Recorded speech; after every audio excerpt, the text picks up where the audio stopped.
Hello everyone and welcome to the channel. And today we're back with another rail system vlog.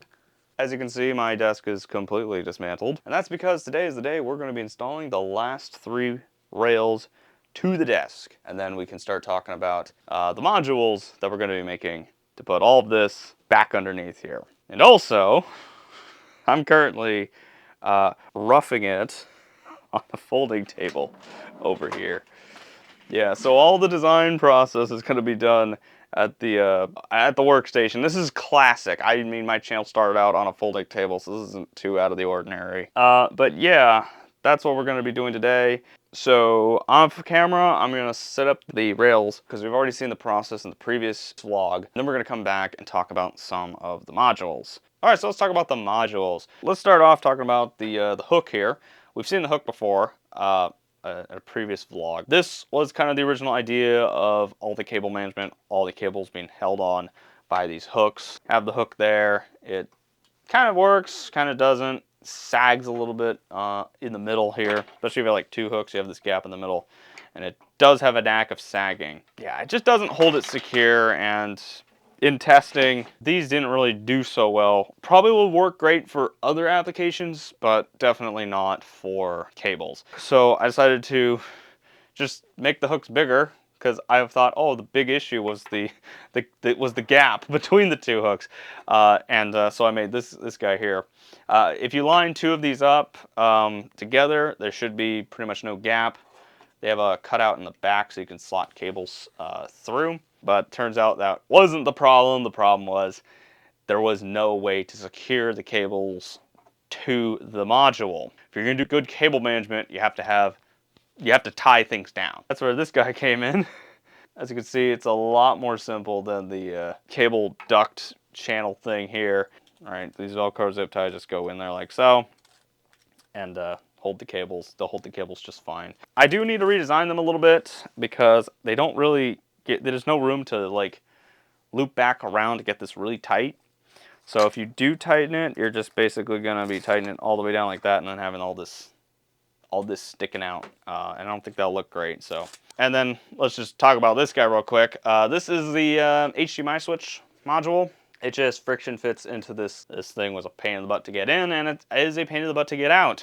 But as you can see, we have full access to all the ports, no problem whatsoever. Now let's talk about the things that we need to make. Obviously, we're gonna need to make a module for the power strip to get rid of the big old cable basket here. Now, of course, most power strips have little mounting points here, and we got some options here. The simple and easiest way is probably going to be mounting it like this. The issue is if you want to use something like this MacBook power brick here.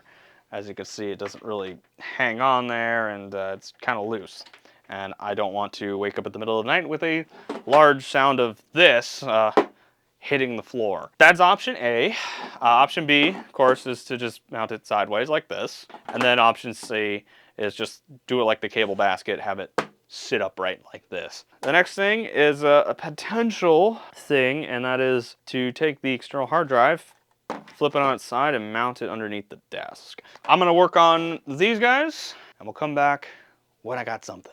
Alrighty folks, we're back with some new modules here. Yeah, I'm not gonna be making a module for the external hard drive. I got other plans for this guy, so I'm not gonna bother. So here we have our newly designed cable loop. As you can see, the newer one is a lot smaller than the original, but it does have a larger loop than the original. So we can wrap the Velcro cable ties around it more, so we get rid of the little tail that shows up. I have 4 of them already printed, and I'm printing another 4, so I think 8 should be enough. If I need to print more, they're not that difficult to print. They print pretty quickly, so I think we'll be good. We'll be good. And then we have this guy here. This is our power supply. I keep calling this thing power supply. It's a power strip. This is our power strip holder. I know it looks a little funky, a little weird. It's just it's a rail, another rail, a rail for the rail. A bunch of slots and these 2 little blocks here with screws in here. These are 632 screws held on with a 1/4 20 screw with a wing nut and washer. The washer is important because it applies more pressure onto the print here, which prevents these guys from moving around. The reason I designed it this way was so it can be adjustable for a variety of different power strips. Once you get all the holes lined up and all that, attaches to it like so. Doesn't seem to move around. I can adjust the screws to tighten it down a little bit more, you know, just do a little bit of adjustment here and there, and then click it in tighter and use it that way. So I guess we can set the desk up again. So I'm going to do all that off camera, and we'll come back for the whole reveal, I guess. We'll be right back.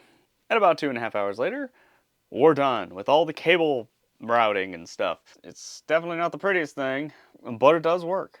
And it does serve the original purpose. Route all the cables so they don't sag or get caught on anything, which they don't. And I'm going to actually give a great example of this. That bundle of cables there goes to the workstation right here. They would always get caught on the filing cabinet drawer thing that it's sitting on, and they would yank the cables, and that was kind of the original purpose of the clamp. But this is just way better. We have a cable loop up there, Velcro tie, and then it's not moving anywhere.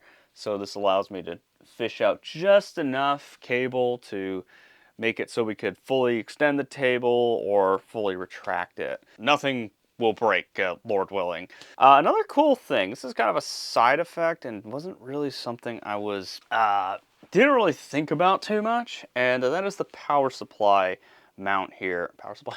And that is the power strip mount here. I didn't expect the, you know, sideways mount. It just works really stinking well. It makes it so much more convenient to access all the plugs and just be able to reconfigure if you need to. There is one little issue that I noticed while putting this all together, and that is, where do I put all of the super long cables? Like, where do I put the extra cable? Well, that's why we still have to use the cable net here, which came with the table. But yeah, I think this is a great place to end the rail system project. We have accomplished the main goal, which was to mount stuff to the bottom of the desk so it doesn't sag or get caught on anything. There's some improvements I could make. Maybe make a cable basket, or maybe get some cable sleeves to tie up all the cables here. But at least for now, it will do. So with that, I think that it will be a good place to end this video. Let me know what you thought about this project in the comment section down below, as well as let me know what other things you want to see me make. If you like this content and want to keep up with the uploads, please consider subscribing. Also, I'm on Instagram. I'll put the handle on screen here because I keep forgetting what it is. I'll remember one day. Follow me there if you want to see some sneak peeks, behind the scenes stuff, or maybe some exclusive content if I ever decide to make some on there. So follow me there if you want to. Just want to say thank you all for watching. God bless you all, and we'll see you next time.